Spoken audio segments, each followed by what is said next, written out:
finish. The point is that the president also is opposed to Roe v. Wade. That's on the ballot as well in the court. And so that's also at stake right now. And so the election is already You don't know it's begun. on the ballot. Why is it on the ballot? Because Why is it on the ballot? It's not on the ballot. It's on the ballot in the court. I don't think so. In the court. Well, there's nothing happening there. Donald, would you and just you don't be quiet know for a her minute? view on Roe v. Wade. You I don't know her view. Well, all right. Let's talk. We got a lot to unpack here, gentlemen. We got a lot of time. So on health care, and then we'll come back to Roe v. Wade. All right. Mr. President, the Supreme Court will hear a case a week after the election in which the Trump administration, along with 18 state attorneys general, are seeking to overturn Obamacare, to end Obamacare. You have spent the last... Because they want to give good health care. If I may ask my question, sir. Good health care. Over the last 4 years, you have promised to repeal and replace Obamacare, but you have never in these 4 years come up with a plan, a comprehensive plan to replace Obamacare. Of course I have. Well, I got rid of the individual mandate. I'm going to give you an opportunity. I got rid of the individual mandate, which was a big chunk of Obamacare. That is absolutely a big thing. That was the worst part of Obamacare. Sir, Chris, that was the worst part of Obamacare. Let me ask my question. Well, I'll ask Joe. The individual mandate was the most unpopular aspect of Obamacare. I got rid of it. And we will protect people with President, I'm the moderator of this debate, and I would like you to let me ask my question, and then you can answer your question. Go ahead.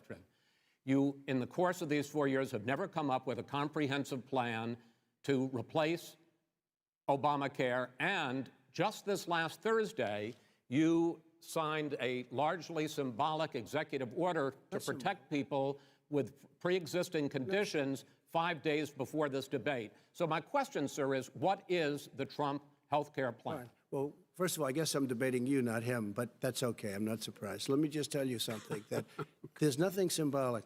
I'm cutting drug prices. I'm going with favored nations, which no president has the courage to do because you're going against Big Pharma.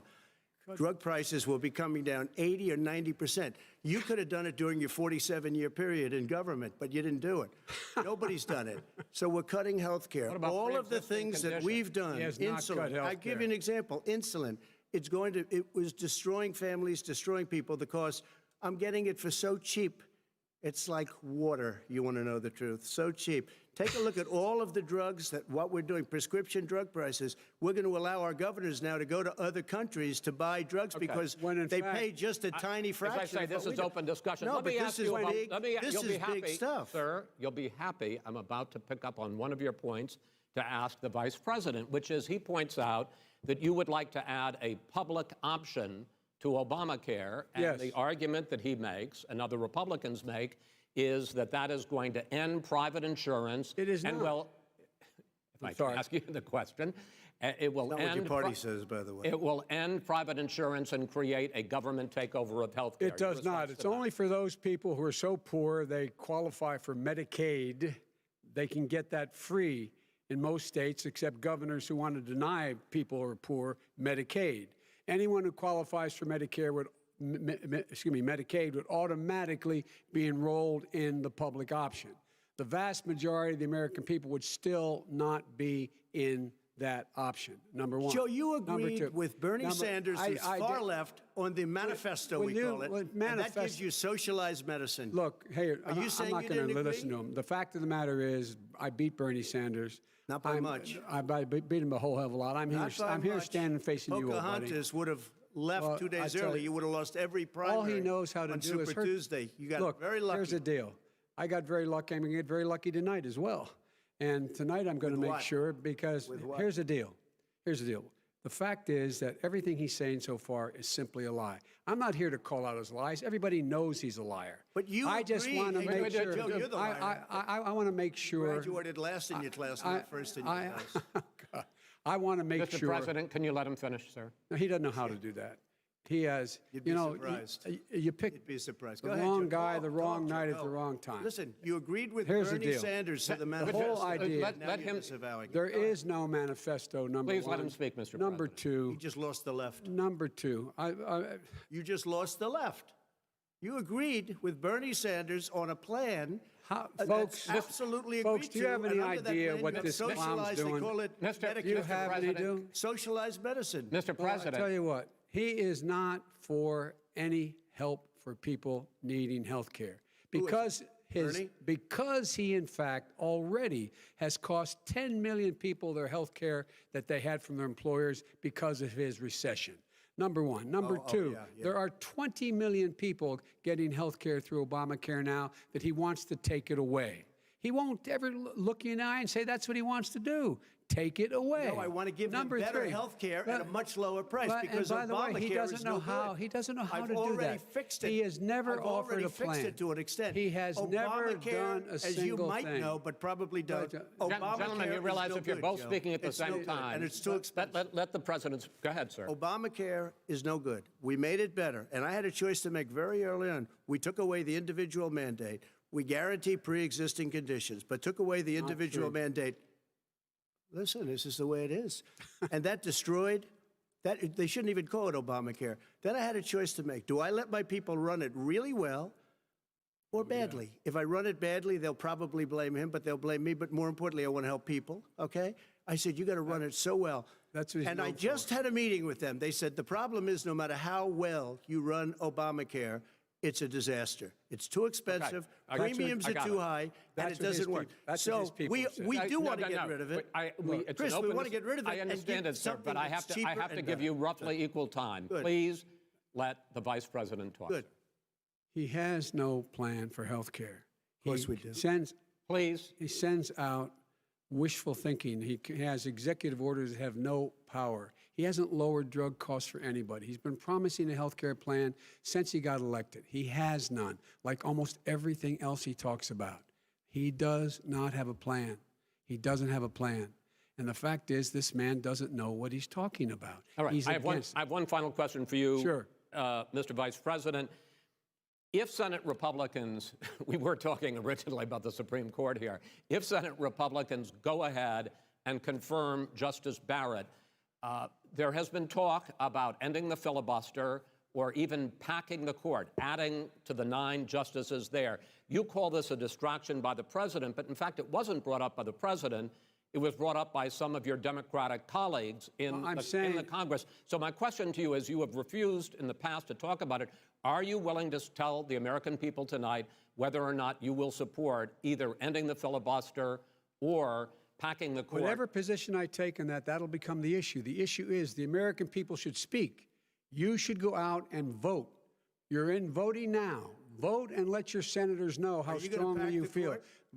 Vote now. Are you going to pack the Make court? sure you, in fact, let people know He doesn't want you're to answer the senators. question. I'm not going to answer the question Why because wouldn't you answer that because question? the You wanna question put a lot is of the new question Supreme Court is justices, the radical question. left. Would you shut up, man? Listen, who is on your list, Joe? Who's on your list? Right, gentlemen, I think This we've is ended so this. He's going to pack the unprecedented. court. We have I'm not going to give a list. We have ended this segment. We're going to move on to the second segment. That was really a productive segment, wasn't it? Keep yapping, man. The people understand, Joe. They sure do. 47 years you've done nothing. They understand. All right. The second subject is COVID-19, which is an awfully serious subject, so let's try to be serious about it. We have had more than 7 million cases of coronavirus in the United States, and more than 200,000 people have died. Even after we produce a vaccine, experts say that it could be months or even years before we come back to anything approaching normal. My question for both of you is, based on what you have said and done so far and what you have said you would do starting in 2021, why should the American people trust you more than your opponent to deal with this public health crisis going forward? In this case, the question goes to you first, sir. 2 minutes uninterrupted. Good luck. 200,000 dead. As you said, over 7 million infected in the United States. We, in fact, have 4% of the world's population, 20% of the deaths. 40,000 people a day are contracting COVID. In addition to that, about between 750 and 1,000 people a day are dying. When he was presented with that number, he said, it is what it is. Well, it is what it is because you are who you are. That's why it is. The president has no plan. He hasn't laid out anything. He knew all the way back in February how serious this crisis was. He knew it was a deadly disease. What did he do? He's on tape as acknowledging he knew it. He said he didn't tell us or give people a warning of it because he didn't want to panic the American people. You don't panic. He panicked. In addition to that, what did he do? He went in and we were insisting that the Chinese, the people we had on the ground in China should be able to go to Wuhan and determine for themselves how dangerous this was. He did not even ask Xi to do that. He told us what a great job Xi was doing. He said we owe him a debt of gratitude for being so transparent with us. And what did he do then? He then did nothing. He waited and waited and waited. He still doesn't have a plan. Wrong. I laid out Sir, back it's in just 2 March minutes. exactly so what we wrong. should be doing. And I laid out again in July what we should be doing. We should be providing all the protective gear possible. We should be providing the money the House has passed in order to be able to go out and get people the help they need to keep their businesses open schools. It costs a lot of money. You should get out of your bunker and get out of the sand trap and get in your golf course and go in the Oval Office and bring together the Democrats and Republicans and fund what needs to be done now to save lives. So if we would have listened to You have 2 minutes, sir. if we would have listened to you, the country would have been left wide open. Millions of people would have died, not 200,000, and one person is too much. It's China's fault. It should have never happened. They stopped it from going in, but it was China's fault. And by the way, when you talk about numbers, you don't know how many people died in China. You don't know how many people died in Russia. You don't know how many people died in India. They don't exactly give you a straight count, just so you understand. But if you look at what we've done, I closed it, and you said he's xenophobic. He's a racist, and he's xenophobic because you didn't think I should unrelated have to closed your our country. No, Wait sir, a minute. It's his 2 minutes. You didn't think we should have closed our country because you thought it was terrible. You wouldn't have closed it for another 2 months. By my doing it early, in fact, Dr. Fauci said, President Trump saved thousands of lives. Many of you Democrat governors said, President Trump did a phenomenal job. We worked with the governor. Oh, really? Go take a look. The governors said I did a phenomenal job. Most of them said that. In fact, people that would not be necessarily on my side said that. President Trump did a phenomenal job. We did. We got the gowns. We got the masks. We made the ventilators. You wouldn't have made ventilators. And now we're weeks away from a vaccine. We're doing therapeutics already. Fewer people are dying when they get sick. Far fewer people are dying. We've done a great job. The only thing I haven't done a good job, and that's because of the fake news. No matter what you say to them, they give you bad press on it. It's just fake news. They give you good press. They give me bad press because that's the way it is, unfortunately. But let me just tell you something. I don't care. I've gotten used to it. But I'll tell you, Joe, you could never have done the job that we did. You don't have it in your blood. You could have never done that job. I know how to do the job. I know how to get the job Well, you done. didn't do very well in swine flu.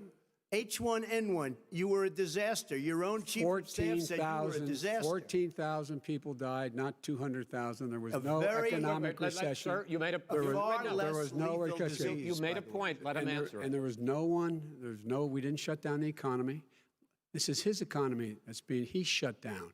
The reason it's shut down is because, look, you folks at home, how many of you got up this morning and had an empty chair at the kitchen table because someone died of COVID? How many of you were in a situation where you lost your mom or dad and you couldn't even speak to them? You had a nurse holding a phone up so you could, in fact, say goodbye. You would have lost far How more many people. Far more people. And, you would have been and by the way, months late. your own, You were his months behind me, his Joe. own CDC director says we could lose as many as another 200,000 people between now and the end of the year. And he held up, he said, if we just wear a mask, we can save half those numbers, just a mask. And by the way, in terms of the whole notion of a vaccine, we're for a vaccine, but I don't trust him at all, nor do you. I know you don't. What we trust is a scientist. You don't we trust Dr. Johnson Fauci. & Johnson, Pfizer? And Okay, by the way, gentlemen, and let me move on to questions about the future because you both have touched on two of the questions I'm going to ask. Focusing on the future first, President Trump, you have repeatedly either contradicted or been at odds with some of your government's own top scientists. The week before last, the head of the Centers for Disease Control, Dr. Redfield, said it would be summer before the vaccine would become generally available to the public. You said that he was confused and mistaken. Those were your two words. Yeah. But Dr. Slawi, the head of your Operation Warp Speed, has said exactly the same thing. Are they both wrong? Well, I've spoken to the companies, and we can have it a lot sooner. It's a very political thing because people like this would rather make it political than save lives. It is a very political thing. I've spoken to Pfizer. I've spoken to all of the people that you have to speak to. We have great Moderna, Johnson & Johnson, and others. They can go faster than that by a lot. Become very political because the left, or I don't know if I call them left, I don't know what I call them. So you're suggesting that the head of your Operation Warp Speed, Dr. Slawi? I disagree with him. Yeah, no, I disagree with both of them. And he didn't say that. He said it could be there, but it could also be much sooner. I had him in my office 2 days ago. He talked about the summer, sir, before it's generally available. Just like He Dr. said it's a Redfield. possibility that we'll have the answer before November 1st. It could also I'm be talking after about when it's that. generally available. Not when it Well, will we're be. going to deliver it right away. We have the military all set up. Logistically, they're all set up. We have our military that delivers soldiers, and they can do 200,000 a day. They're going to be This delivering is the the same man It's who all told set you up.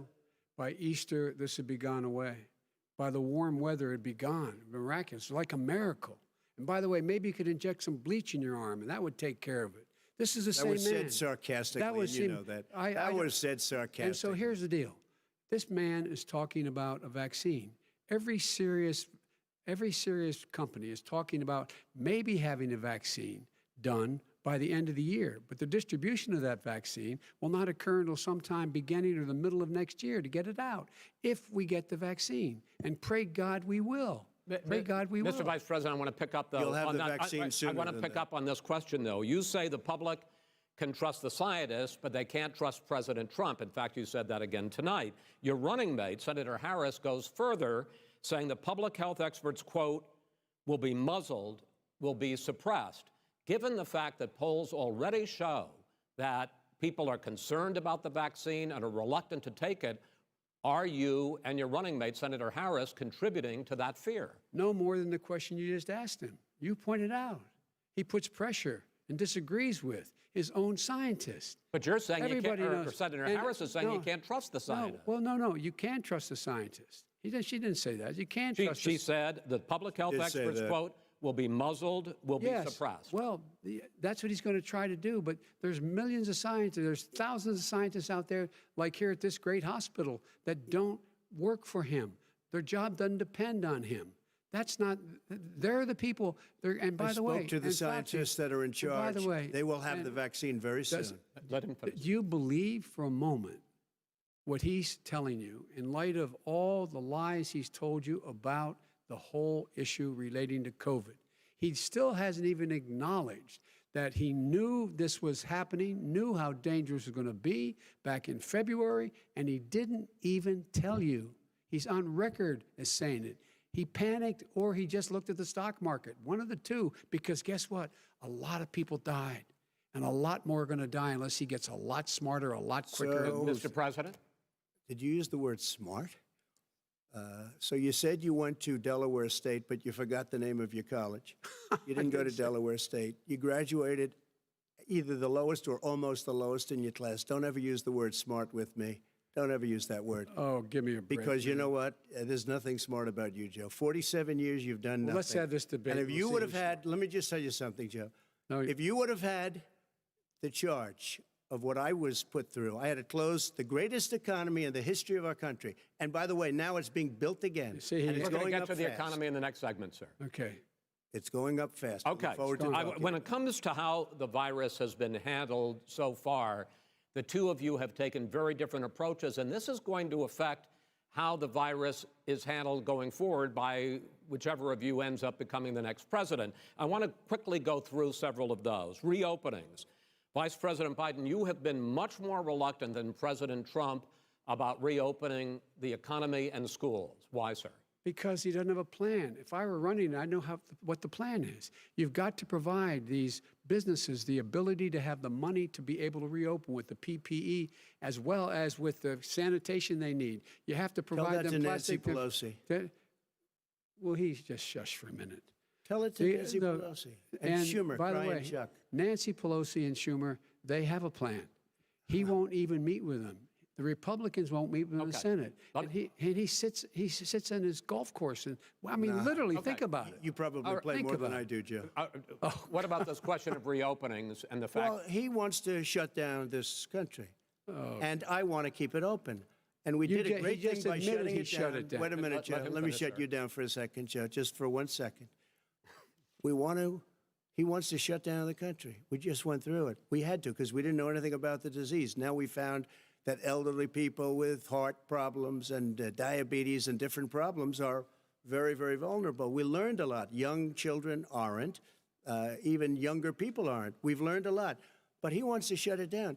More people will be hurt by continuing. If you look at Pennsylvania, if you look at certain states that have been shut down, they have Democrat governors all. One of the reasons they're shut down is because they want to keep it shut down until after the election on November 3rd. I want to move on to another because subject. it's a I want to move political on to another subject. I've got to respond. But those states are not doing well that are shut down Which is right got now. to respond to that. President Trump, you have begun to increasingly question the effectiveness of masks as a disease preventer. And in fact, recently you have cited the issue of waiters touching their masks and touching plates. Are you questioning No, I think the masks efficacy are okay. of You have masks? to understand, if you look, I mean, I have a mask right here. I put a mask on, when I think I need it. Tonight, as an example, everybody's had a test, and you've had social distancing and all of the things that you have to, but I Just wear like your masks rallies. when needed. When needed, I wear masks. Okay, let me ask. I don't wear masks like him. Every time you see him, he's got a mask. He could be speaking 200 feet away from it. He shows up with the biggest mask I've ever seen. I will say this. Vice President Biden, go ahead, sir. Look, the way to open businesses is give them the wherewithal to be able to open. We provided money. The Congress. But I was asking you, sir, about masks. Well, masks make a big difference. His own head of the CDC said if we just wore masks between now, everybody wore masks and social distance between now and January, we'd probably save up to 100,000 lives. It matters. And they've also said the opposite. They've also said no serious person said the opposite. Well, look serious. at Dr. Fauci. Dr. Fauci said the opposite. He did not say the opposite. We got a little bit more than a minute left in this masks segment. Are not good. Then he changed his mind. He said masks are good. I'm okay with masks. I want to ask you both about one last subject because your different approaches has even affected the way that you have campaigned. President Trump, you're holding large rallies with crowds packed together, thousands of people. Outside, yes, sir, agreed. Vice President Biden, you are holding much smaller events with... Because nobody will show up. People with... Well, it's true. Nobody shows up to his rallies. All right. In any case, why you holding the big rallies? Why you not? You go first, sir. Because people want to hear what I have to say. I mean, But are you I've not done a worried great about it job spreading as a disease? president, and I'll have 35,000 people show up at airports. We use airports. Are you and not worried hangars, about and we the have a disease lot of issue, people. sir? Well, so far, we have had no problem whatsoever. It's outside. That's a big difference, according to the experts. And we do them outside. We have tremendous crowds, as you see. I mean, and literally on 24 hours' notice. And Joe does the circles and has 3 people someplace. Okay. By the way, did you see one of the last big rallies he has? And a reporter came up to him to ask him a question. He said, no, stand back. Put on your mask. Put on a mask. Have you been tested? I'm way far away from those other people. That's what he said. I can't. I'm going to be okay. He's not worried about you. He's not worried about the people out there breathing in one another. We've had no negative effect. No negative effect. We've had no negative effect. And we've had 35,000, 40,000 people at these rallies. Just quickly finish up because I want to move on to our next. Yes, I would. He's been totally irresponsible the way in which he has handled the social distancing and people wearing masks, basically encouraged them not to. All right. He's a fool on this. If you could get the crowds, you would have done the same thing. But you can't. Nobody cares. Gentlemen, can we move on to the economy? Yes. The economy is, I think it's fair to say, recovering faster than expected from the shutdown. Much faster. In the second quarter, the unemployment rate fell to 8.4% last month. The Federal Reserve says the hit to growth, which is going to be there, is not going to be nearly as big as they had expected. President Trump, you say we are in a V-shaped recovery. Vice President Biden, you say it's more of a K-shape. What difference does that mean to the American people in terms of the economy? President Trump, in this segment, you go first. So we built the greatest economy in history. We closed it down because of the China plague. When the plague came in, we closed it down, which was very hard psychologically to do. He didn't think we should close it down, and he was wrong. And again, 2 million people would be dead now instead of still 204,000 people is too much. One person is too much. Should have never happened from China. But what happened is we closed it down, and now we're reopening, and we're doing record business. We had 10.4 million people in a 4-month period that we've put back into the workforce. That's a record the likes of which nobody's ever seen before. And he wants to close down he will shut it down again. He will destroy this country. You know, a lot of people, between drugs and alcohol and depression, when you start shutting it down, you take a look at what's happening at some of your Democrat-run states where they have these tough shutdowns. And I'm telling you, it's because they don't want to open it. One of them came out last week. You saw that.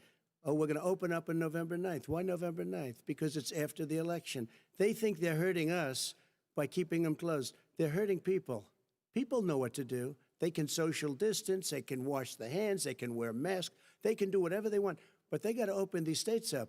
When you look at North Carolina, when you look, and these governors are under siege, Pennsylvania, Michigan, and a couple of others, you got to open these states up. It's not fair. You're talking about almost, it's like being in prison. And you look at what's going on with divorce, look at what's going on with alcoholism and drugs. It's a very, very sad thing. And he'll close down the whole country. This guy will close down the whole country and destroy our country. Our country is coming back incredibly well, setting records as it does it. We don't need somebody to come in and say, let's shut it down. All right. Your 2 minutes, sir. We're now moved to you. As I said, posing the question, the president says it's a V-shaped recovery. You say it's a K-shaped recovery. What's the difference? The difference is millionaires and billionaires like him in the middle of the COVID crisis have done very well. Billionaires have made another $300 billion because of his profligate tax proposal, and he only focused on the market. But you folks at home, you folks living in Scranton and Claymont and all the small towns and working class towns in America, how well are you doing? This guy paid a total of $750 in taxes. Sir, wait, no, sir, it's just wrong yeah, I understand. You've agreed to the 2 minutes, so please let him have it. Do I get my time back? The fact is that he has, in fact, worked on this in a way that he's going to be the first president of the United States to leave office having fewer jobs in his administration than when he became president.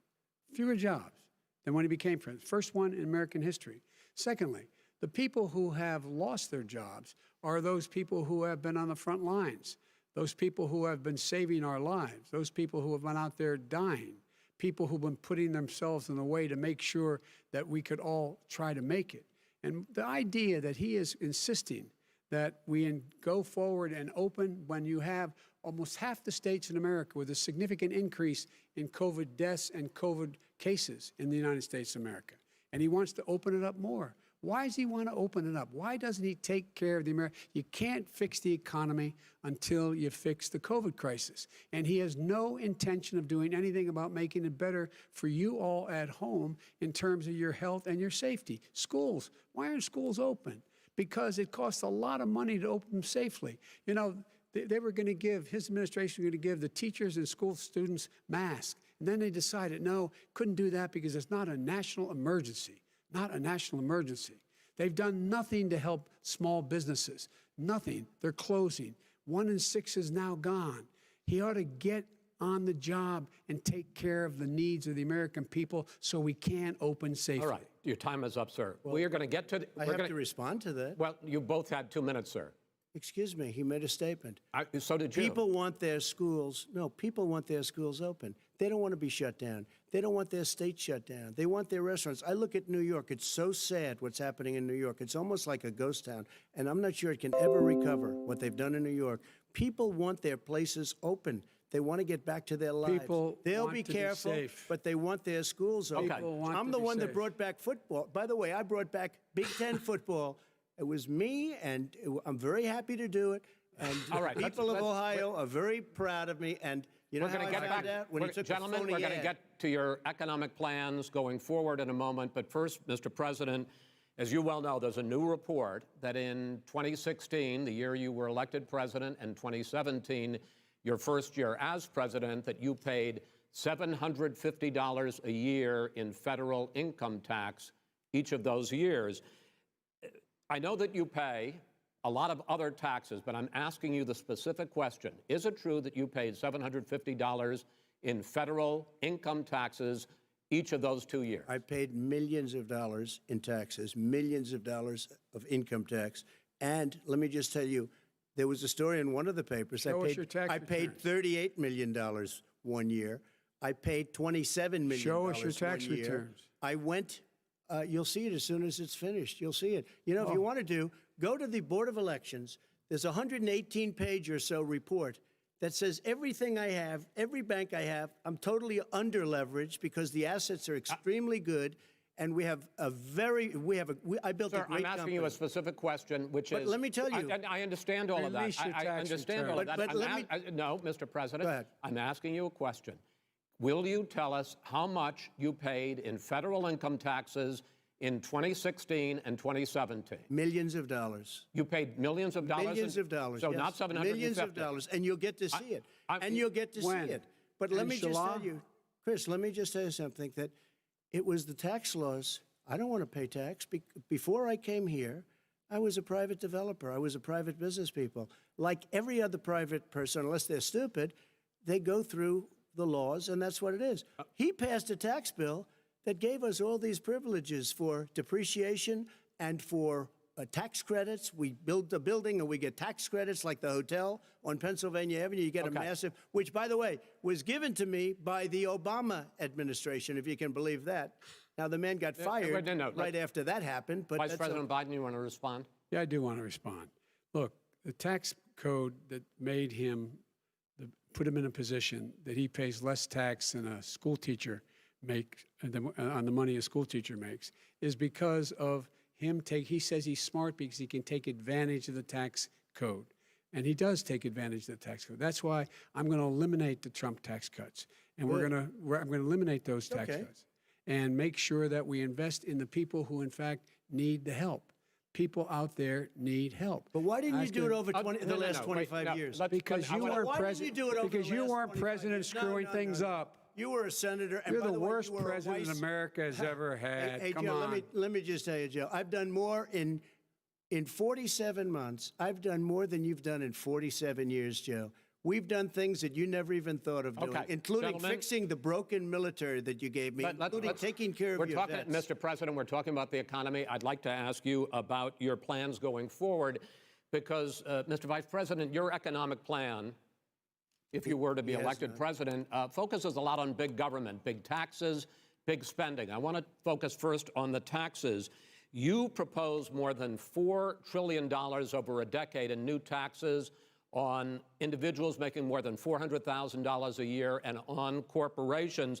President Trump says that that kind of an increase in taxes is going to hurt the economy as it's just coming out of a recession. Well, just take a look at what the analysis done by Wall Street firms. Points out that my economic plan would create 7 million more jobs than his in 4 years, number one. And number two, it would create an additional $1 trillion in economic growth, because it would be about buying American. That we're going to make this federal government spend $600 billion a year on everything from ships to steel to buildings and the like. And under my proposal, we're going to make sure that every penny of that has to be made by a company. But respectfully, sir, I'm talking about taxes, not spending. By the way, I'm going to eliminate a significant number of the tax. I'm going to make the corporate tax 28%. It shouldn't be 21%. You have 91 companies, in the Fortune 500, who don't pay a single penny in tax, making billions of dollars. Why didn't you do it before when you were vice president with Obama? Because you, in fact, passed that. That was your tax proposal. I got it done. And you know what happened? Yeah, you got it done. Our economy boomed like it's never boomed. The economy is Mr. busted. President, Let me finish.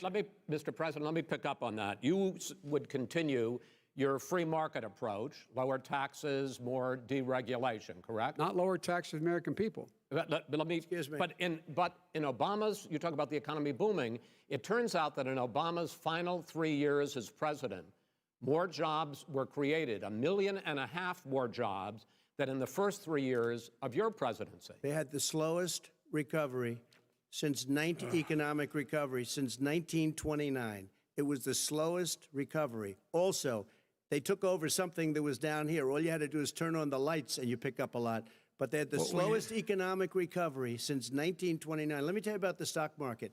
When the stock market goes up, that means jobs. It also means 401ks. If you got in, if you ever became president with your ideas, you want to terminate my taxes, I'll tell you what, you'll lose half of the companies that have poured in here will leave, and plenty of companies that are already here, they'll leave for other places. They will leave, and you will have a depression, the likes of which you've never seen. Look, we inherited the worst recession short of a depression in American history. I was asked to bring it back. We were able to have an economic recovery that created the jobs you're talking about. We handed him a booming economy. He blew it. It wasn't booming. Blew it. He blew it. It wasn't booming. It was the weakest recovery since 1929. Is it fair to say he blew it when, in fact, when there was record low unemployment before COVID? Yeah, but because what he did, even before COVID, manufacturing went in the hole. Manufacturing went in the hole. Excuse me, Chris. Wait. Number two. Chris. Number three. They said it would take. No, you're on number two. No. Chris. They said it would take a miracle to bring back manufacturing. I brought back 700,000 jobs. They brought back nothing. They gave up on manufacturing. Part of my standard fare. I'm the guy that brought back the automobile industry. All right, let him. We brought back. I was asked to bring back Chrysler and General Motors. We brought them back right here in the state of Ohio and Michigan. He blew it. They're gone. He blew it. And in fact, they're going. Ohio had the best year it's ever had last year. Michigan had the best year they've ever had. That is not true. Many car companies came in from Germany, from Japan, went to Michigan, went to Ohio. They're not having. And they didn't come in with you. Mr. Vice President, go ahead. And so you take a look at what he's actually done. He's done very little. His trade deals are the same way. He talks about these great trade deals. You know, he talks about the art of the deal. China's perfected the art of the steal. We have a higher deficit with China now than we did before. We have the highest trade deficit with Mexico. China ate your lunch, down 18%. China ate your lunch, Joe, and no wonder your son goes in and he takes out billions of dollars, to manage. He makes millions of dollars. And also, while we're at it, why is it, just out of curiosity, the mayor of Moscow's wife gave your son $3.5 million. What did he do to deserve it? What did he do with Burisma to deserve $183,000? None of that is true. Let him answer. None of that is true. Oh, really? Totally, Mr. President, Mr. President, please. Totally discredited. Totally discredited. And by the way, well, wait, he didn't get $3.5 million, Joe? Mr. Vice, he got $3.5 million. That is not true. Oh, really? Mr. President, it's an open discussion, please. Now, it's a fact. Well, you have raised an issue. Let the Vice President answer. Discredited. Did Burisma pay him $183,000 a month with no experience in energy? Mr. President, my son did nothing wrong at Burisma. I think he did. Mr. President, let him answer. He doesn't want to let me answer because he knows I have the truth. His position has been totally, thoroughly discredited. By who? And you the media? By everybody. Well, by the media, by our allies, by the World Bank, by everyone has discredited. Matter of fact, even the people who testified under oth. So let me ask you this, Joe. No, go ahead, Mr. I'm listening to you. He got $3.5 million from Moscow. He testified under oath in his administration, said, I did my job and I did it very well. Oh, really? I did it honorably. I'd like to know who they are. Well, I'll give you the list of the people who testified. No, go ahead, sir. Sure, you've already fired most of them because they did a good job. Some people don't do a good job. With you, go ahead. Wait a minute. You get the final word, Mr. Well, it's hard to get any word in with this clown. Excuse me. This. Hey, let me just say to you. No. Mr. President. $3.5 million, Joe. That is simply. Why did he deserve $3.5 million from Moscow? Look, here's the deal. We want to talk about families and ethics. I don't want to do that. I mean, his family we could talk about all night. His family's already... My family lost a fortune by coming down and helping us with government. And that's such a... Mr. President. Every single one of them lost a fortune. This is not about my family or his family. It's about your family, the American people. He doesn't... That's not true. It doesn't want to talk about what you need. You, the American people. It's about you. That's what we're talking about you here. should- All right, that's Not the, end about of the, here. that's the end of the Shouldn't have segment. taken the money. We're moving on. He didn't take them. Well, Vice it's a President, but Chris, no, can I be honest? It's a very important Try to be question. honest. No, I- He I- stood up. No, he stood up, the answer to and the he question is threatened no. Ukraine. No, sir. With $1 billion, if you don't That get rid is of the absolutely you know what, you're- wait, not stop. You're true. on tape doing it. You're going to You're on have tape. True. Gentlemen, Is- I hate to raise Chris, my voice, he's but it on seems tape. to be, why should I be different than the two of you? So here's the That's a deal. good point. We have 6 segments. We have ended that segment. We're going to go to the next segment. In that segment, you each are going to have 2 uninterrupted moments. In those 2 uninterrupted minutes, Mr. President, you can say anything you want. I'm going to ask a question about race, but if you want to answer about something else, go ahead. But I think that the country would be better served if we allowed both people to speak with fewer interruptions. I'm appealing to you, sir, to do that. Well, and him too. Well, frankly, you've been doing more interrupting Well, that's than all he right, has. but he does plenty. Well, less than, sir, less there's than, plenty. no, less than you have. Let's please continue on. The issue of race. Vice President Biden, you say that President Trump's response to the violence in Charlottesville 3 years ago, when he talked about very fine people on both sides, was what directly led you to launch this run for president. Oh, yeah, sure. President Trump, you have often said that you believe you have done more for Black Americans than any president, with the possible exception of Abraham Lincoln. My question for the two of you is, why should voters trust you rather than your opponent to deal with the race issues facing this country over the next 4 years? Vice President Biden, you go first. It's about equity and equality. It's about decency. It's about the Constitution.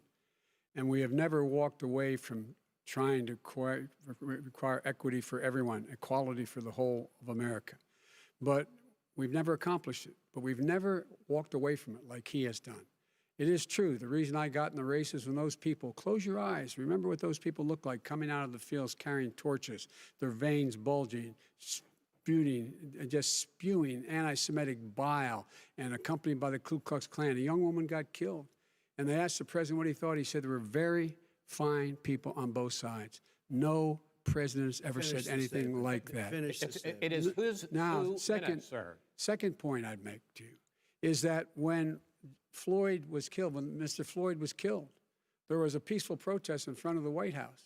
What did he do? He came out of his bunker, had the military use tear gas on him so he could walk across to a church and hold up a Bible.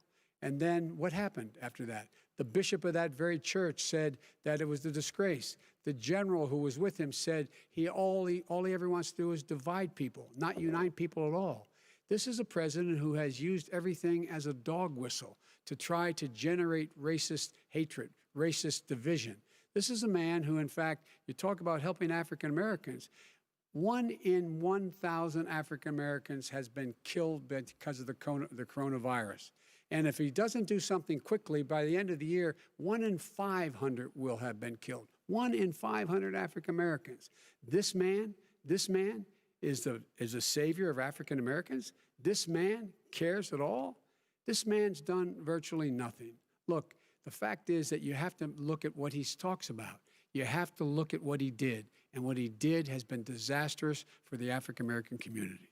So, President Trump, you have 2 minutes. Why should Americans trust you over your opponent to deal with he racism? did a crime bill, 1994, where you call them super predators, African Americans, the super predators, and they've never forgotten it. They've never forgotten it, Joe. No, sir, it's his 2 minutes. So you did that, and they call you a super predator, and I'm letting people out of jail now that you have treated the African American population community, you have treated the black community about as bad as anybody in this country. You did the 1990, and that's why, if you look at the polls, I'm doing better than any Republican has done in a long time, because they saw what you did. You call them super predators, and you've called them worse than that, because you look back at your testimony over the years, you've called them a lot worse than that. As far as the church is concerned, and as far as the generals are concerned, we just got the support of 250 military leaders and generals, total support.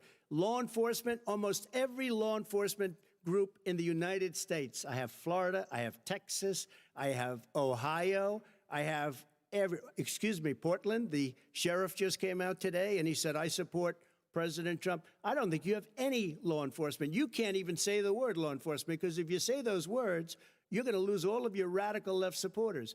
And why aren't you saying those words, Joe? Why don't you say the words law enforcement? Because you know what? If they called us in Portland, we would put out that fire in a half an hour, but they won't do it because they're run by radical left Democrats.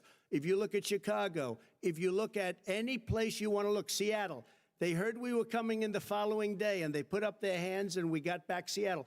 Minneapolis, we got it back, Joe, because we believe in law and order, but you don't. The top 10 cities and just about the top 40 cities are run by Democrats and, in many cases, radical left. And they've got you wrapped around their finger, Joe, to a point where you don't want to say anything about law and order. And I'll tell you what, the people of this country want and demand law and order, and you're afraid to even say it. All right. I want to return to the question of race.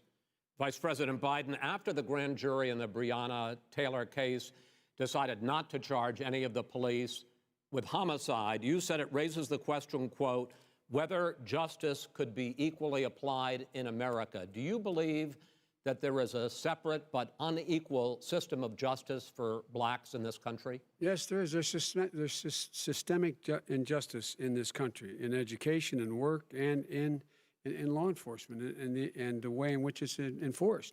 But look, the vast majority of police officers are good, decent, honorable men and women. They risk their lives every day to take care of us. But there are some bad apples. And when they occur, when they find them, they have to be sorted out. They have to be held accountable. They have to be held accountable. And what I'm going to do as President of the United States is call together an entire group of people at the White House, well, everything from the civil rights groups to the police officers, the police chiefs, and we're going to work this out. We're going to work this out so we change the way in which we have more transparency in when these things happen. These cops aren't happy to see what happened to George Floyd. These cops aren't happy to see what happened to Breonna Taylor. Most don't like it. But we have to have a system where people are held accountable. And by the way, violence in response is never appropriate. Never appropriate. Peaceful protest is. Violence is never appropriate. All right. What is peaceful protest? When they run through the middle of a town and burn down your stores and kill people all over the place, that and you is say not peaceful protest? President Trump, No, it's I'm not asking. but you say it is. President Trump, I'd like to continue with the issue of race. I promise we're going to get to the issue of law and order in a moment. Fine. This month, your administration directed federal agencies to end racial sensitivity training that addresses white privilege or critical race theory. Why did you decide to do that, to end racial sensitivity training? And do you believe that there is systemic racism in this country, sir? I ended it because it's racist. I ended it because a lot of people were complaining that they were asked to do things that were absolutely insane, that it was a radical revolution that was taking place in our military, in our schools, all over the place, and you know it, and so does everybody else. Radical, and he would know. What is radical totally about racial sensitivity training, sir? If you were a certain person, you had no status in life. It was sort of a reversal. And if you look at the people, we were paying people hundreds of thousands of dollars to teach very bad ideas and, frankly, very sick ideas. And really, they were teaching people to hate our country. And I'm not going to do that. I'm not going to allow that to happen. We have to go back to the core values of this country. They were teaching people that our country is a horrible place, it's a racist place, and they were teaching people to hate our country. And I'm not going to allow that to happen. Vice President Biden? Nobody's doing that. He's the racist. You just don't know. Here's the deal. I know a lot more about this than he does. Let him finish. The fact is that there is racial insensitivity. People have to be made aware of what other people feel like, what insults them, what is demeaning to them. It's important to people know. They don't want to. Many people don't want to hurt other people's feelings, but it makes a big difference. It makes a gigantic difference in the way a child is able to grow up and have a sense of self-esteem.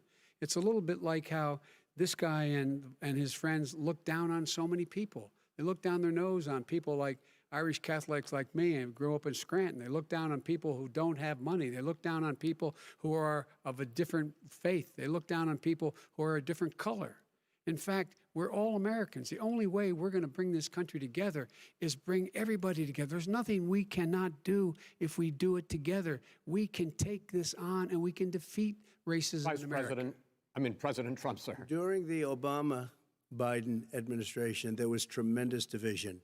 There was hatred. You look at Ferguson, you go to many places. Look at Oakland. Look what happened in Oakland. Look what happened in Baltimore. Look what happened. Frankly, it was more violent than what I'm even seeing now. Oh, my but Lord. The reason is that ridiculous. the Democrats that run these cities don't want to talk like you about law and order. Violent and you crime, still haven't mentioned. violent Are you in crime. favor of law and order? I'm in favor of law. You follow it. Are you in favor of law and order? Go yes, ahead, I'm say in it. favor. You Everybody's asked a in favor question, of let him finish. Law and order. Law and order. Let him answer. Law and order with justice, where people get treated fairly. And the fact of the matter is, violent crime went down 15% in our administration. All right. It's gone up on his watch. Went down much more in ours. All right, we're now. He is president of the United States of America. Mr. President, every record in the Mr. book. President, you're going to be very happy because we're now going to talk about law and order. Places we had trouble were Democratic-run cities. That's exactly my question. There has been a dramatic increase in homicides in America this summer particularly, and you often blame that on Democratic mayors and Democratic governors, but in fact there have been equivalent spikes in Republican-led cities like Tulsa and Fort Worth. So the question is this really a party issue? I think it's a party issue. You can bring in a couple of examples, but if you look at Chicago, what's going on in Chicago, where 53 people were shot and 8 died, shot. If you look at New York, where it's going up like nobody's ever seen anything, the numbers are going up 100, 150, 200%. Crime. It is crazy what's going on. And he doesn't want to say law and order because he can't, because he'll lose his radical left supporters. And once he does that, it's over with. But if he ever got to run this country and they ran it the way he would want to run it, our suburbs would be gone. By the way, our suburbs would be gone, and you would see problems like you've never seen. He would know a suburb unless he took a wrong turn. Oh, I know suburbs. He would not. So much Go ahead, wait a minute. I was raised in the suburbs. This is not 1950. All these dog whistles and racism don't work anymore. Suburbs are by and large integrated. There's many people today driving their kids to soccer practice and or to black and white and Hispanic in the same car as there have been any time in the past. What really is a threat to the suburbs and their safety is his failure to deal with COVID. They're dying in the suburbs. His failure to deal with the environment. They're being flooded. They're being burned out because his refusal to do anything. That's why the suburbs are in trouble. I do want to talk about this issue of law and order, though. And in the joint recommendation that came from the Biden-Bernie Sanders task force, you talked about, quote, reimagining policing.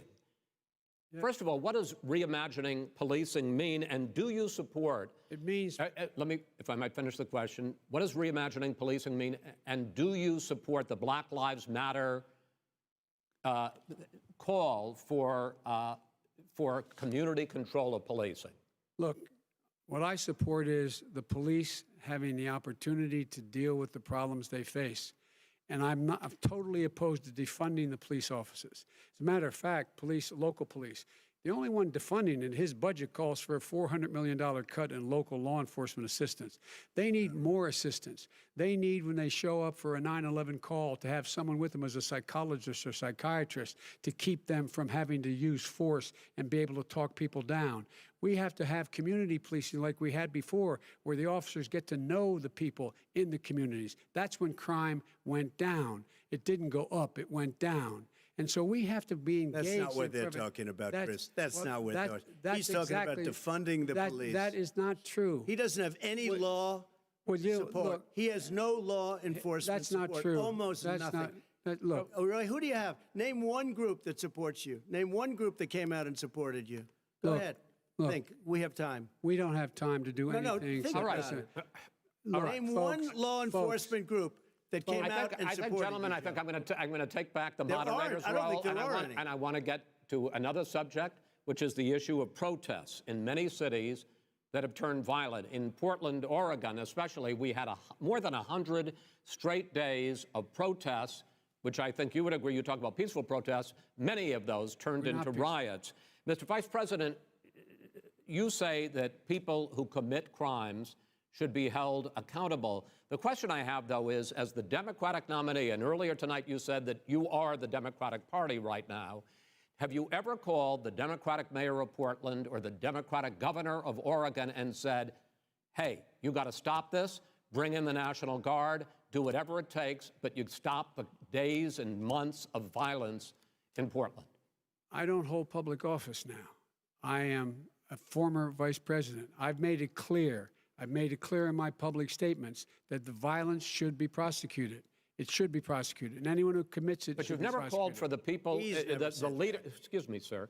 You had never called for the leaders in Portland and in Oregon to bring in the National Guard and knock off 100 days of riots. They can, in fact, take care of it if he just stay out of the way. Look here. Oh, really? Oh, really? Here's the thing. I sent in the U.S. Marshals to get the killer of the young man in the middle of the street. They shot him, and for 3 days, President Trump, Portland wouldn't do anything. I had to send in the U.S. Marshals. They took care of business. Go ahead, sir. And by the way, you know, his own former spokesperson said, you know, riots and chaos and violence help his cause. That's what this is all about. I don't know who said that. I do. Who? I think Kellyanne Conway. I don't think she said that. She said that. And so here's the But here's the point. The point is that that's what he is, keeps trying to rile everything up. He doesn't want to calm things down. Instead of going in and talking to people and saying, let's get everybody together, figure out how to deal with this. What's he do? He just pours gasoline in the fire constantly, and every single solitary time. And to end this, button up this segment, I'm going to give you a minute to answer, sir. You have repeatedly criticized. I have to answer his statement. No, you have repeatedly.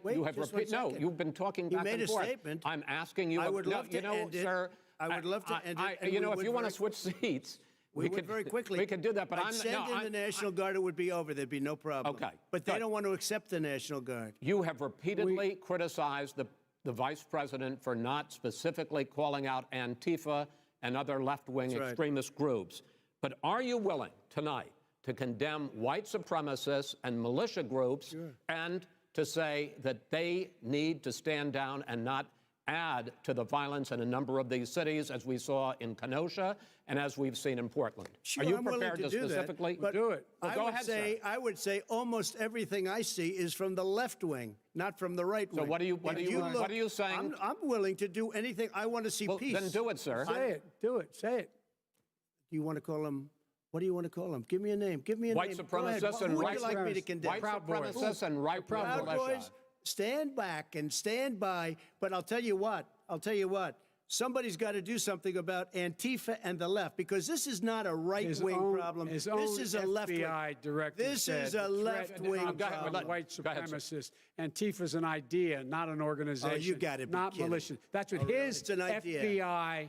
FBI director said. Well, then you know what? No, we're done, sir. We're moving on to the next. We're moving. When a bat hits you over the head, that's not an idea. Everybody in your administration tells you the truth has a bad idea. Can I tell you what? You have no ideas. Antifa is a dangerous, radical gentlemen, group. We're now moving on to the Trump and Biden records. They'll overthrow you. When a president, I'm going to ask a question. When the president seeks a second term, it is generally a referendum on his record.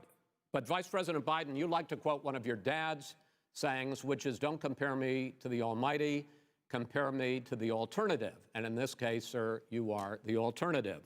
Looking at both of your records, I'm going to ask each of you, why should voters elect you president over your opponent?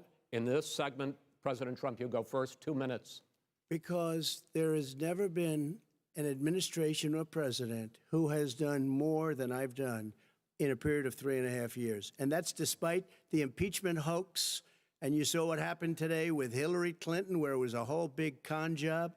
But despite going through all of these things, where I had to fight both flanks and behind me and above, there has never been an administration that's done what I've done. The greatest, before COVID came in, the greatest economy in history, lowest unemployment numbers. Everything was good. Everything was going. And by the way, there was unity going to happen. People were calling me for the first time in years. They were calling, and they were saying, it's time maybe. And then what happened? We got hit, but now we're building it back up again. A rebuilding of the military, including Space Force and all of the other things. A fixing of the VA, which was a mess under him. 308,000 people died because they didn't have proper health care. It was a mess. And we now got a 91% approval rating at the VA, our vets. We take care of our vets. But we've rebuilt our military. The job that we've done, and I'll tell you something, some people say maybe the most important.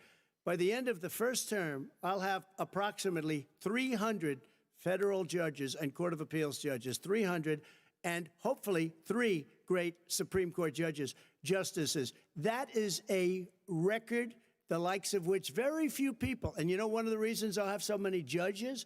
Because President Obama and him left me 128 judges to fill. When you leave office, you don't leave any judges. That's like, you just don't do that. They left 128 openings, and if I were a member of his party, because they have a little different philosophy, I'd say if you left us 128 openings, you can't be a good president, you can't be a good vice president. But I want to thank you because it gives us almost, it'll probably be above that number by the end of this term. 300 judges, it's a record. Looking at both your records, why should voters elect you president as opposed to President Trump? You have 2 minutes uninterrupted. Under this president, we become weaker, sicker, poorer, more divided, and more violent. When I was vice president, we inherited a recession. I was asked to fix it. I did. We left him a booming economy, and he caused a recession. With regard to being weaker, the fact is that I've gone head-to-head with Putin and made it clear to him we're not going to take any of his stuff. He's Putin's puppy. He still refuses to even say anything to Putin about the bounty on the heads of American soldiers. Your son got $3.5 million. And by the way, my son... Wait a minute. Mr. President, your campaign agreed to both sides would get 2-minute answers uninterrupted. Well, your side agreed to it, and why don't you observe what your campaign agreed to as a ground rule, okay, sir? He never keeps his word. Can you add back no, I'm not asking. That was a rhetorical question. Can you add back 30 seconds? Yeah, yes, you may have. All right. Go ahead. So, thirdly, we're poor. The billionaires have gotten much more wealthy by a tune of over $300 to $400 billion more just since COVID. You in the home, you got less. You're in more trouble than you were before. In terms of being more violent, when we were in office, there were 15% less violence in America than there is today. He's president of the United States. It's on his watch. And with regard to more divided, the nation can't stay divided. We can't be this way. And speaking of my son, the way you talk about the military, the way you talk about them being losers and being and just being suckers. My son was in Iraq. He spent a year there. He got the Bronze Star. He got the Conspicuous Service Medal. He was not a loser. He was a patriot. And the people left behind there were heroes. Really? And I resent. Are you talking about Hunter? Are you talking about Hunter? I'm talking about my son, Beau Biden. You're talking about. I don't know Beau. I know Hunter. Yeah, Hunter got thrown out of the military. He was thrown out, dishonorably discharged. That's not true. He wasn't dishonorably. Cocaine use. And he didn't have a job until you became vice president. And once you became vice president, he made a fortune in Ukraine, in China, in Moscow, that is simply and various not other places. True. He made a fortune. My son. And he didn't have a job. My son, like a lot of people we know at home, had a drug problem. He's overtaken it. He's fixed it. He's worked on it. And I'm proud of him. But why was he given tens of millions of dollars? But he wasn't given tens of millions of dollars. That is totally discredited. We've already been totally discredited. We've already been through this. I think the American people would rather hear about more substantial subjects. Well, you know, as the moderator, sir, I'm going to make a judgment call here. Gets $3.5 million from the mayor of Moscow. Let's talk about not true. Gentlemen, that report is totally discredited. Mitt Romney on that committee said it wasn't worth taxpayers' money, that report. It was written for political reasons. You know, I'd like to talk about climate change. So would I. Okay. The forest fires in the West are raging now. They have burned millions of acres. They have displaced hundreds of thousands of people. When state officials there blame the fires on climate change, Mr. President, you said, I don't think the science knows. Over your 4 years, you have pulled the U.S. out of the Paris Climate Accord. You have rolled back a number of Obama environmental records. What do you believe about the science of climate change, And what will you do in the next 4 years to confront it? I want crystal clean water and air. I want beautiful, clean air. We have now the lowest carbon. If you look at our numbers right now, we are doing phenomenally. But I haven't destroyed our businesses. Our businesses aren't put out of commission. If you look at the Paris Accord, it was a disaster from our standpoint. And people are actually very happy about what's going on because our businesses are doing well. As far as the fires are concerned, you need forest management in addition to everything else. The forest floors are loaded up with trees, dead trees that are years old, and they're like tinder, and leaves and everything else. You drop a cigarette in there, the whole forest burns down. You've got to have forest management. You've got to have cuts. What do you believe about the science of climate change, sir?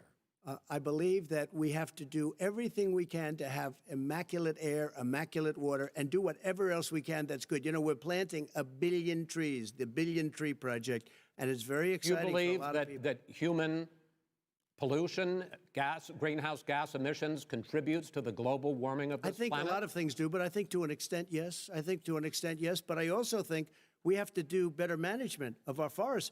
Every year, I get the call, California's burning. California's burning. If that was cleaned, if you had forest management, good forest management, you wouldn't be getting those calls. You know, in Europe, they have forest cities. They're called forest cities. They maintain their forests. They manage their forests. I was with the head of a major country. It's a forest city. He said, sir, we have trees that are far more, they ignite much easier than California. There shouldn't be that problem. I spoke with the governor about it. I'm getting along very well with the governor. But I said, you know, at some point, you can't every year have hundreds of thousands of acres of land just burned to the ground. But, sir, that's burning down because of a lack of management. But, sir, if you believe in the science of climate change, why have you rolled back the Obama Clean Power Plan, which limited carbon emissions in power plants? Why have you relaxed? Because it was driving energy prices through the sky. Why have you relaxed fuel economy standards that are going to create more pollution from cars and trucks? Well, not really, because what's happening is the car is much less expensive and it's a much safer car, and you're talking about a tiny difference. And then what would happen, because of the cost of the car, you would have at least double and triple the number of cars purchased. We have the old slugs out there that are 10, 12 years old. If you did that, the car would be safer. It would be much cheaper by $3,500. In the case of California, they've simply ignored No, but you would take a lot of cars off the market because people would be able to afford a car. Now, and by the way, we're going to see how that turns out. But a lot of people agree with me, many people. The car has gotten so expensive because they have computers all over the place for an extra little bit of gasoline. And I'm okay with electric cars, too. I think I'm all for electric cars. I've given big incentives for electric cars. But what they've done in California is just crazy. Right. Vice President Biden, I'd like you to respond to the president's climate change record, but I also want to ask you about a concern. You proposed $2 trillion in green jobs. You talk about new limits, not abolishing, but new limits on fracking, ending the use of fossil fuels to generate electricity by 2035, and zero net emission of greenhouse gases by 2050. The president says a lot of these things would tank the economy and cost millions of jobs. He's absolutely wrong, number one. Number two, if in fact, during our administration, the Recovery Act, I was in charge, able to bring down the cost of renewable energy to cheaper than or as cheap as coal and gas and oil. Nobody's going to build another coal-fired plant in America. No one's going to build another oil-fired plant in America. They're going to move to renewable energy, number one. Number two, we're going to make sure that we are able to take the federal fleet and turn it into a fleet that's run on their electric vehicles. Making sure that we can do that, we're going to put 500,000 charging stations in all of the highways that we're going to be building in the future. We're going to build an economy that, in fact, is going to provide for the ability us to take 4 million buildings and make sure that they, in fact, are weatherized in a way that, in fact, they'll emit significantly less gas and oil because the heat will not be going out.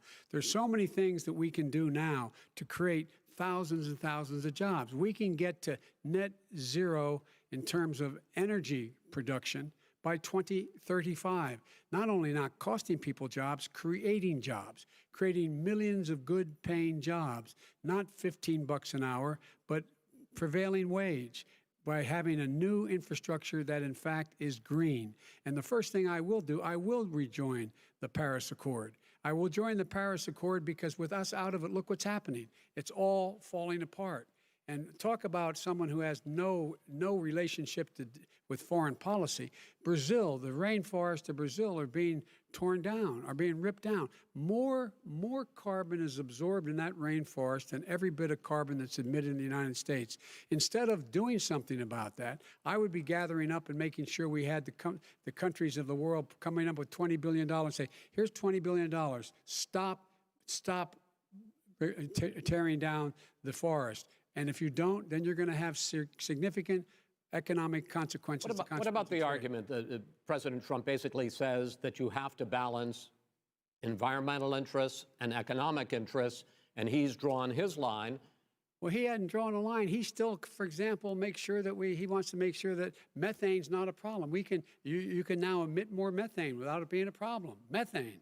This is a guy who says that you don't have to have mileage standards for automobiles that exist now. This is a guy who says that, well, the fact that it's all true. And here's the deal. He's talking about the Green New Deal, and it's not $2 billion or $20 billion, as you said.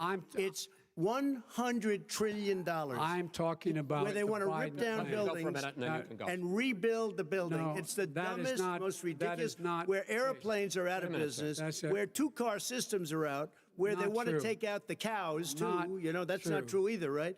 This is a $100 trillion. Look, that's more money than our country could make in 100 years if we're going to the case. All right, let me destroy our because I actually, wait a minute, sir. I actually have studied your plan, and it includes upgrading 4 million buildings, weatherizing 2 million homes over 4 years, building 1.5 million energy-efficient homes. So the question becomes, the president is saying, I think some people who support the president would say that sounds like it's going to cost a lot of money and hurt the economy. What it's going to do is going to create thousands and millions of jobs, good-paying jobs. But let him finish, sir. He doesn't know how to do that. $100 billion. The fact is, it's going to create millions of good-paying jobs, and these tax incentives for people to weatherize, which he wants to get rid of. It's going to make the economy much safer. Look how much we're paying now to deal with the hurricanes. By the way, he has an answer for hurricanes. He said maybe we should drop a nuclear weapon on them. They may. I never said that at all. He did say. You made it up. And here's the deal. You make up. We are going to be in a position where we can create hard, good jobs by making sure the environment is clean and we all are in better shape. We spend billions of dollars now, on floods, hurricanes, rising seas. We're in real trouble. Look what's happened just in the Midwest with these storms that come through and wipe out entire sections and counties in Iowa. They didn't happen before. They're because of global warming. We make up 15% of the world's problem. We, in fact, but the rest of the world, we've got to get them to come along. That's why we have to get back into the Paris Accord. All right, gentlemen. Wait a minute, Chris. So why didn't he do it for 47 years? You were vice president. Why didn't you get the world? China sends up real dirt into the air. Russia does. India does. They all do. We're supposed to be good. And by the way, he made a couple of statements. The Green New Deal is $100 trillion. That is not $20 billion. My plan. That's the Green New you want to Deal rebuild every is building. Not my plan. I want to rebuild every. If he knew anything about, he made a statement about the military. He said I said something about the military. He and his friends made it up, and then they went with it. I never said it. Okay. That is what not he true. did Sir, is he you're done in said this segment. he called the military Mr. Vice President, stupid bastards. I and he did said not it on say tape. He said stupid bastards. Please, he said it. Stop. I would never say that to the military. Play it. Go ahead. Mr. You're on Vice tape. President, answered his final question. The final question is, I can't remember which of all his rantings. Was the final question. I'm having a little trouble myself, but and about the economy and about this question of what it's going to cost. The economy. I mean, the Green New Deal and the idea of what your environmental changes will do. The Green New Deal will pay for itself as we move forward. We're not going to build plants that, in fact, are great polluting plants. So do you We're going to support build the Green New Deal? Pardon me? Do you support No, I don't support the Green New Deal. You don't? Oh, well, that's a big statement. I support that means you just lost the radical left. I support the Biden plan that I put forward. Okay. the Biden plan, which is different than what he calls the radical Green New Deal. All right, gentlemen, final segment, election integrity. As we meet tonight, millions of Americans are receiving mail-in ballots or going to vote early. How confident should we be that this will be a fair election? And what are you prepared to do over the next 5+ weeks, because it'll not only be to Election Day, but also counting some ballots, mail-in ballots after Election Day? What are you prepared to do to reassure the American people that the next president will be the legitimate winner of this election? In this final segment, Mr. Vice President, you go first. Prepared to let people vote. They should go to iwillvote.com, decide how they're going to vote, when they're going to vote, and what means by which they're going to vote. His own Homeland Security Director, and as well as the FBI Director, says there is no evidence at all that mail-in ballots are a source of being manipulated and cheating. They said that. The fact is that there are going to be millions of people because of COVID that are going to be voting by mail-in ballots, like he does, by the way. He sits behind the Resolute desk and sends his ballot to Florida, number one. Number two, we're going to make sure that those people who want to vote in person are able to vote because enough poll watchers are there to make sure they can socially distance. The polls are open on time, and the polls stay open until the votes are counted. And this is all about trying to dissuade people from voting because he's trying to scare people into thinking that it's not going to be legitimate. Show up and vote. You will determine the outcome of this election. Vote, vote, vote. If you're able to vote early in your state, vote early. If you're able to vote in person, vote in person. Vote whatever way is the best way for you, because he cannot stop you from being able to determine the outcome of this election. And in terms of whether or not, when the votes are counted, and they're all counted, that will be accepted. If I win, that will be accepted. If I lose, that'll be accepted. But by the way, if in fact he says he's not sure what he's going to accept, well, let me tell you something. It doesn't matter, because if we get the votes, it's going to be all over. He's going to go. He can't stay in power. It won't happen. It won't happen. So vote. Just make sure you understand you have it in your control to determine what this country is going to look like the next 4 years. Is it going to change? You're going to get 4 more years of these lies.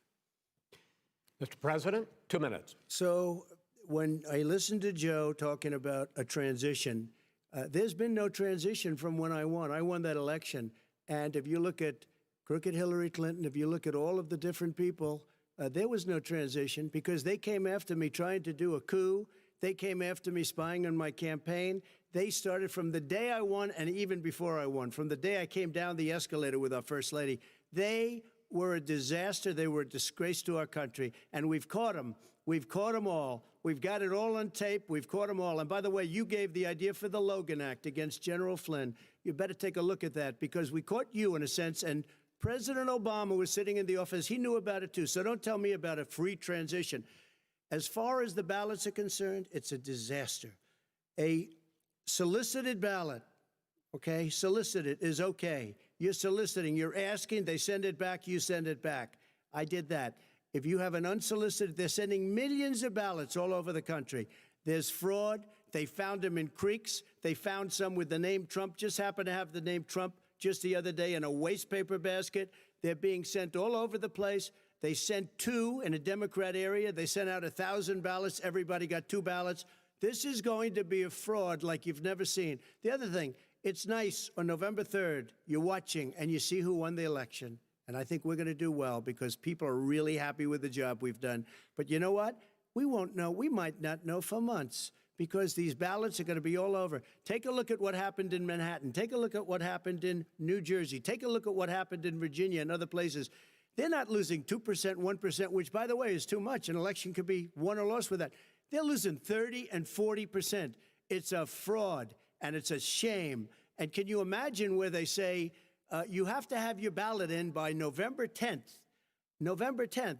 That means that's 7 days after the election, in theory, should have been announced. Okay. We have major states with that, sir, all run by Democrats. 2 minutes is 2 minutes. All run by Democrats. It's President Trump, it's a rigged election. you're going to be able to continue. You have been charging for months that mail-in balloting is going to be a disaster. You say it's rigged, that it's going to lead to fraud.